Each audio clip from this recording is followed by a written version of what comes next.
Muchas gracias y buenas tardes. Preparé de ayer a hoy una presentação. Muito obrigado. Depois vou fazer uma apresentação que vai retomar uma coisa que a gente vem de diversos cenários e não posso expressar que seja do zero do governo nacional e do Ministério da Saúde. É importante dizer isso. Mas, no entanto, eu faço parte do movimento social, acadêmico e político que vem acompanhando os processos e os debates que têm conduzido à reforma da saúde atual. Então, por isso, eu acho que eu posso aportar alguma coisa nessa discussão, nesse debate. Eu acho que a gente deveria fazer ele um pouco mais estratégico, no sentido de identificar quais são as escolhas, quais são as escolhas, qual é a vontade política de governos progressistas que a gente quer avançar, que a gente quer, eu digo eu porque eu sinto que estou nesse campo de governo progressista, a gente quer avançar na garantia do direito fundamental da saúde e a superação da mercantilização e a negociação global que se tem convertido na atenção médica. Por que a gente não pode avançar? Que é o que faz que tenha tanta resistência e que, apesar de tudo, da toda mobilização, que sempre de alguma forma dá respaldo a essas coisas, hoje em dia a gente não tem a garantia ao direito da saúde. Então, bom, eu vou tentar de orientar a intervenção nesse sentido. Se vocês puderem botar a apresentação para mim, agradeço. E então pode ser que no caso da Colômbia ajude no crescimento, porque é o que mais tem avançado na agenda internacional, impulsionada pelos organismos internacionais, não somente do ponto de vista financeiro, mas também da saúde das Nações Unidas, incluindo a OPS. A OPA resultou nessa agenda funcional. É o que tem acontecido com o grande negócio mundial da saúde. Eu tenho que dizer para vocês com toda claridade. Vamos ver o que segue, por favor. Como a gente consegue resolver esse problema. Vamos avançar? Consigo? Tá. Muito bem. Bom, então, porque se trata então de entender qual que é o sentido das reformas, que tem havido reformas nos últimos 30 anos, então qual é o sentido dessas reformas anteriores, o sentido dessa nova reforma que a gente quer impulsionar desde o progressismo e quais são os obstáculos que a gente enfrenta e como que a gente pode superar eles. Então, para o seguinte, por favor.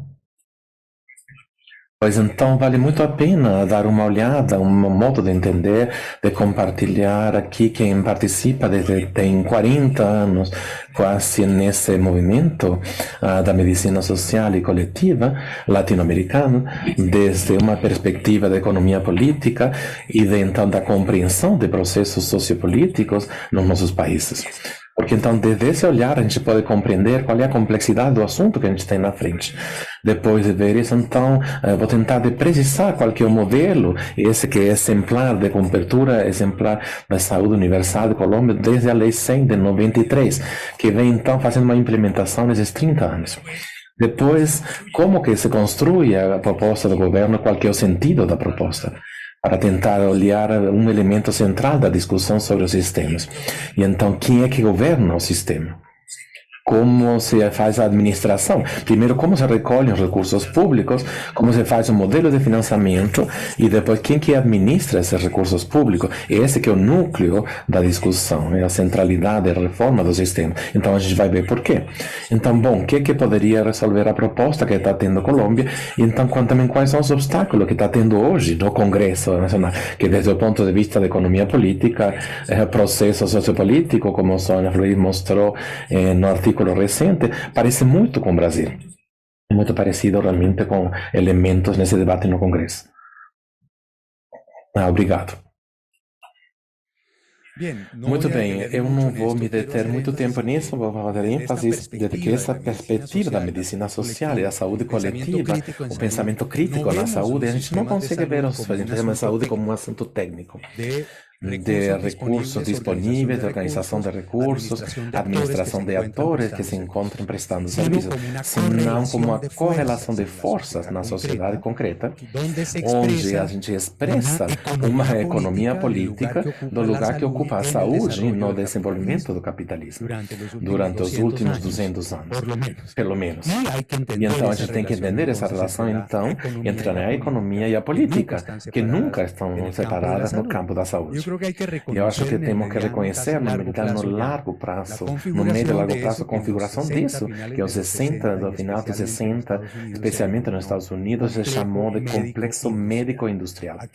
Aqui, então, esse Cordeiro, no final da década de 80, ele mostrou o que significa isso para os países da Latinoamérica, em particular para o Brasil. Mas ninguém fez muito caso, deu muita atenção a esse olhar. Mas é um processo de construção de como é que a transformação de uma medicina artesanal do século XIX, que incorpora a ciência e a tecnologia moderna, positivista, consegue fazer a expansão pelo mundo com um modelo biomédico, claramente, impulsionado pelo Hospital Universitário do modelo Kregneriano de formação, investigação, etc., e da indústria farmacêutica. Isso é que constitui, então, o complexo médico-industrial e que impulsiona o processo de acumulação muito forte de capital no sistema de saúde, que tem, de toda maneira, arquiteturas e desenhos diversos, diferentes, historicamente construídos. Uma coisa muito clara são os estados de bem-estar, com essa ideia de cidadania social, de serviço único de saúde, como no Reino Unido, ou de segurança social de saúde universal, como tem feito a Alemanha, etc. E outra coisa são os sistemas dos Estados Unidos, que é de mercado e de seguro, onde não tem claramente os direitos de cidadania, senão de propriedade. E assim a gente tem que fazer entender direito de propriedade unicamente como a forma de financiamento de supostamente a garantia de direito, são direitos de propriedade e não de cidadania. Estados Unidos nunca tem assinado o PIDES, o Pacto Internacional de Direitos Econômicos, Sociais e Culturais. Jamais. Por quê? Porque considera que não são direitos, são bens e serviços que se transam no mercado. Bom, esses dois modelos têm sido o modelo de pós-guerra com o socialismo real existente, que obviamente não fala em direitos, senão de necessidades humanas, de riqueza coletiva e da universalidade óbvia. Então, nossos sistemas, que eram estados e cidadãos, sem cidadãos, como isso Sonia Floria há 30 anos, que a gente foi uma forma de corporativismo, com subsectores, o tempo inteiro nessa coisa política do Estado Nacional, pré-capitalista, a gente poderia falar, e capitalista também, na forma periférica. Mas, muito bem, o que eu quero dizer é que esse modelo, essa forma de fazer impulsionamento do complexo médico-industrial, onde mais tem se desenvolvido, tem sido nos Estados Unidos, e começou a ser, então, pressão sobre os pactos de Bretton Woods, e sobre a forma, então, como se tinha feito o comércio transinternacional depois da Segunda Guerra, com a separação entre o respaldo do ouro e do dólar, que Nixon quebrou no 70 e em 71, e que começou, então, nessa abertura de globalização econômica a partir do mercado de dólar livre. Isso, então, é a transição fundamental dos anos 70. Mas o complexo médico-industrial tem participado disso.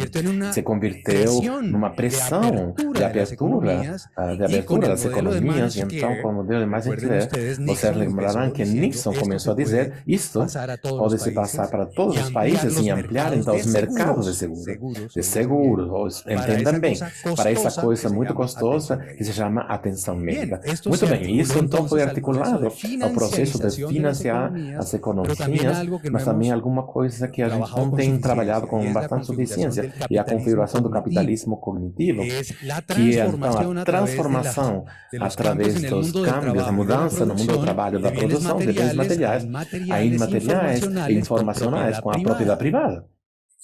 Isso é o capitalismo cognitivo. E então, isso, Estados Unidos, em 1976, tem feito a mudança das regras para converter alguma coisa que antigamente era bem comum, que era conhecimento, com algumas, digamos, prebendas para as cópias de ouros, para os inventores de máquinas, e converte então em propriedade intelectual.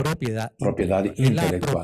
É a apropriação, é o último sacramento do bem comum, que era o conhecimento, convertido em propriedade privada, e isso é o que impressiona das grandes transformações que a gente tem hoje com o capitalismo informacional e cognitivo, onde a saúde é fundamental, a atenção da saúde, para dizer mais claramente. Bom, muito bem, então com essas expressões é que a gente teve a agenda das reformas, que a gente conhece muito bem, os programas de ajuste estrutural, com a crise da deuda, e depois em cada um dos setores, e a saúde tem seguido uma linha que é a incorporação de uma visão neoclássica, individualista de bens privados que vai então no âmbito da saúde e da atenção médica e de uma complementaridade ou subsidiariedade da regulação por parte do Estado. Isso é.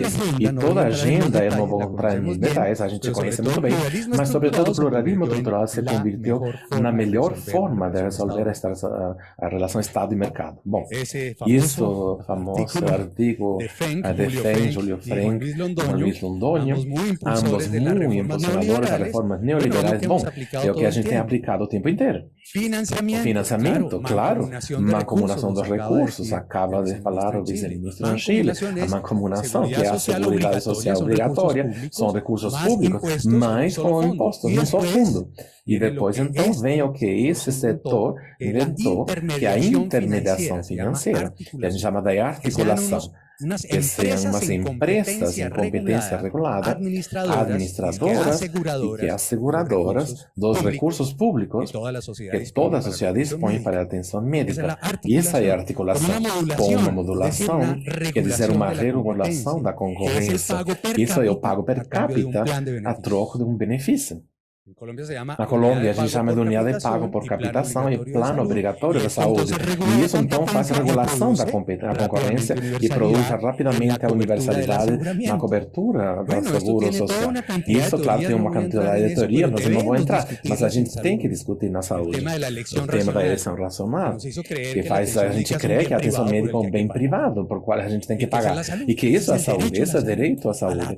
A atenção médica pela qual a gente tem que pagar. E por isso, o seguro, então, resulta sempre sendo uma proteção financeira desse gasto catastrófico da doença. Isso é uma lógica neoclássica, absolutamente individualista, que quebrou uma visão de saúde na perspectiva que a gente trazia de muito tempo. Pensada mais no bem-estar, no bem viver, nas condições de vida. Não. Aqui a gente faz uma redução, um pacote de bens e serviços que a gente compra, que graças ao seguro a gente consegue obter. Bom, mas isso é o que tem acontecido na Colômbia, que tinha umas condições muito precárias de cidadania e de construção de Estado nacional no meio de um fechamento do sistema político, de uma interpelação subversiva de uma terceira força, de terceiras forças. Bom, foi o caldo de cultivo no meio da violência para passar desse que era o modelo que a gente tinha, que eu acho que todo mundo tinha, né?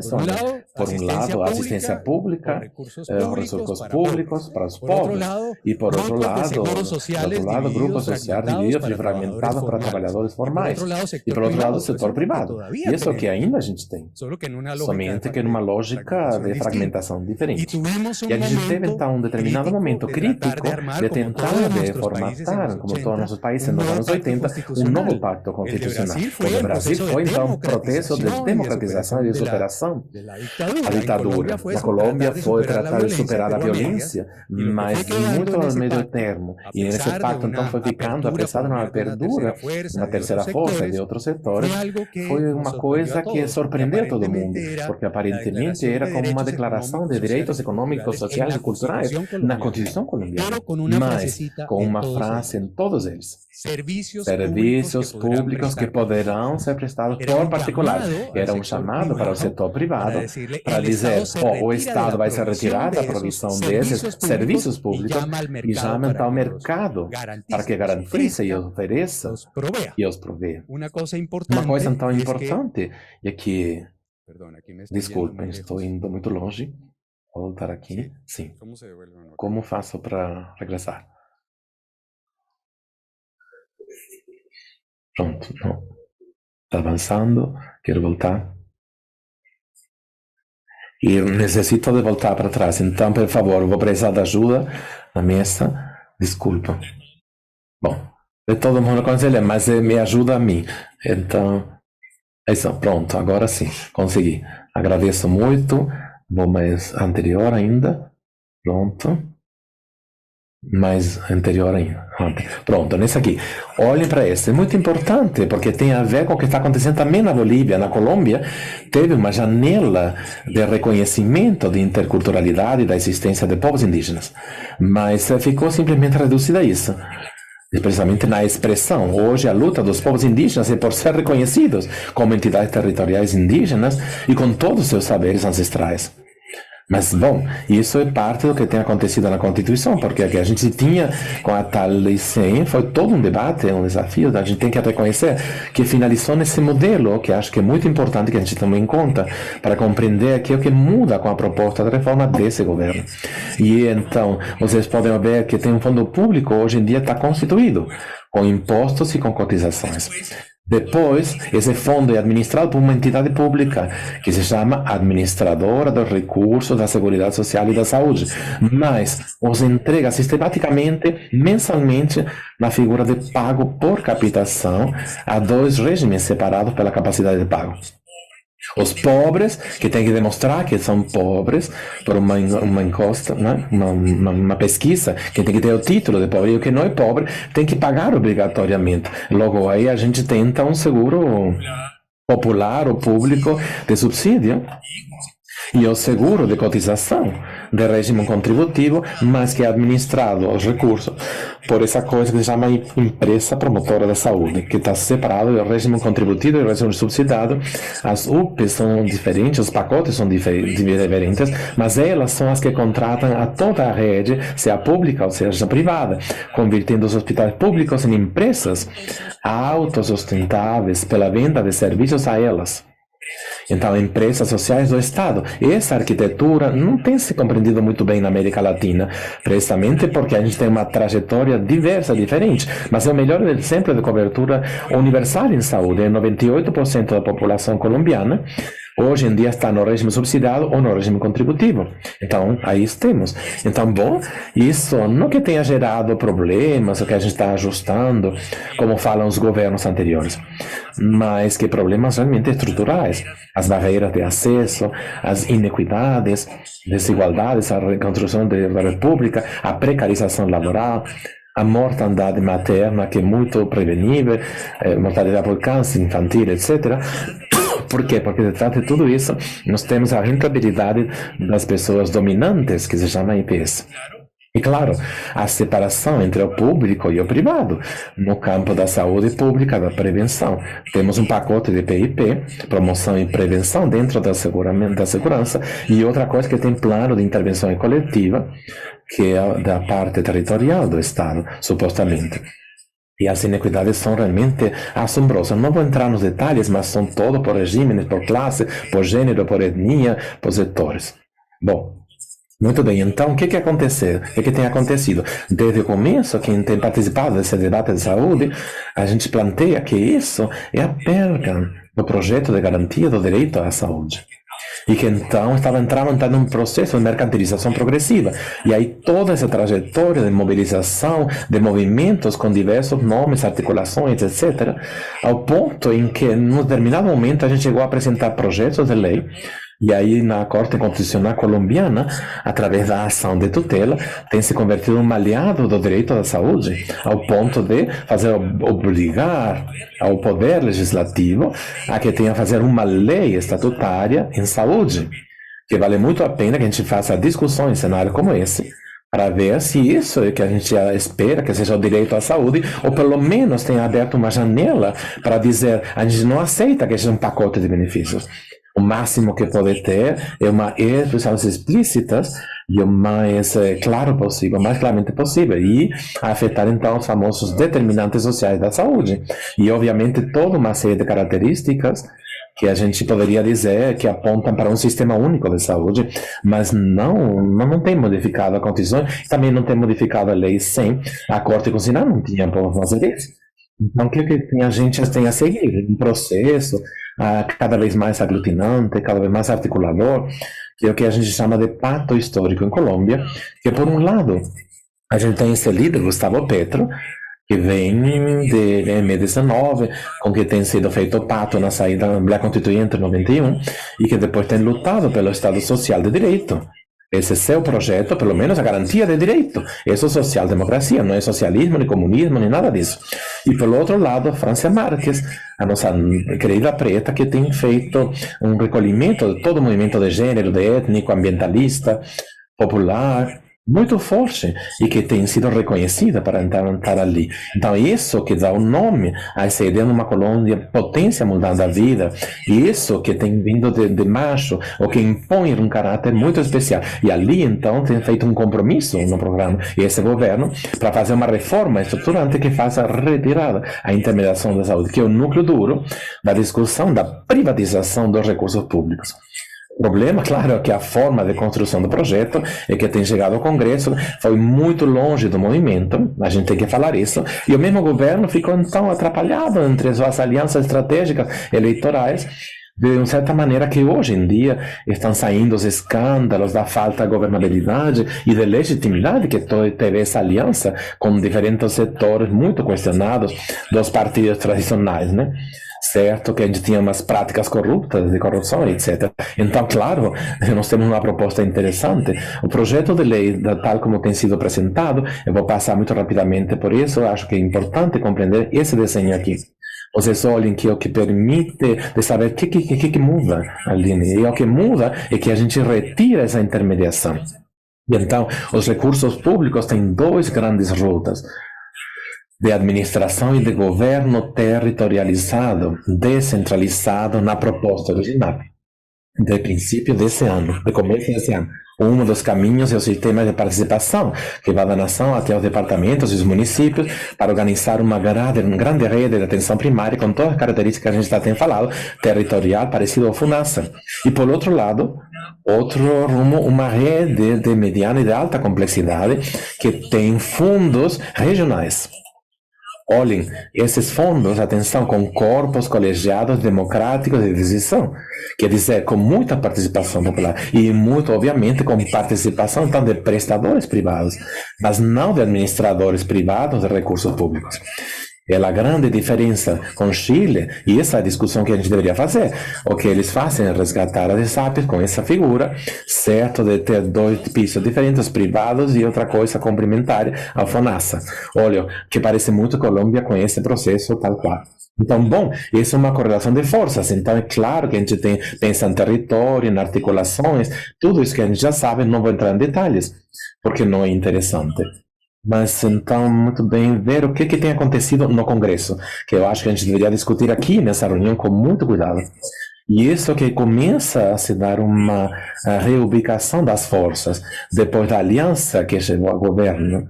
E a reubicação ocorre precisamente entre a oposição explícita, que são os governos de direita, que têm vindo impulsionando todos esses negócios, que queriam dar essa volta, né, apresentar um projeto completamente oposto ao do governo. E outro que falou que não, vamos fazer alguma coisa intermédia, mais territorializada, as CPS.